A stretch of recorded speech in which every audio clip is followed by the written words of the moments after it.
રાજકોટની બાલાજી હોસ્પિટલમાં ગર્ભાશયના ઓપરેશન બાદ ડિમ્પલબેન પોબારુના મોતનો મામલો વકર્યો છે। પરિવારજનોએ હોસ્પિટલ અને તબીબ સામે બેદરકારીના ગંભીર આક્ષેપ કર્યા। પરિવારના સમર્થનમાં રઘુવંશી સમાજ પણ મેદાને આવ્યો છે અને ન્યાયની માંગ સાથે પોલીસ કમિશનર કચેરીએ રજૂઆત કરી છે।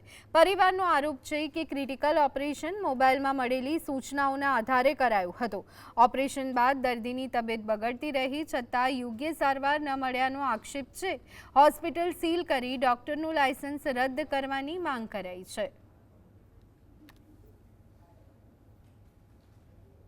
ઓપરેશન થયું હતું, ડૉક્ટર કવિતા લાધાણી ઓપરેશન કર્યું હતું। એમની બેદરકારી ઘણી બધી છે કે ભાઈ એને એના સિનિયર સર્જનને હાજર રાખ્યા વગર પોતે ઓપરેશન કરી નાખ્યું। એમના સિનિયર સર્જનના ટેલિફોનિક દ્વારા ઇન્સ્ટ્રક્શન ઉપર ઓપરેશન કરી નાખ્યું। ત્યાંના સ્ટાફની ઘણી બધી બેદરકારી છે એટલે અમને બીજી હોસ્પિટલમાં મારા મધરને ખસેડ્યા અને એમનું 2 દિવસ પછી મોત થઈ ગયું હતું, ગયા બુધવારે। અમારી માંગ એટલી જ છે કે ભાઈ એમને ન્યાય મળવો જોઈએ અને બીજા એમનું લાયસન્સ કેન્સલ થવું જોઈએ, પ્લસ તેમની હોસ્પિટલમાં પણ સીલ લાગવું જોઈએ।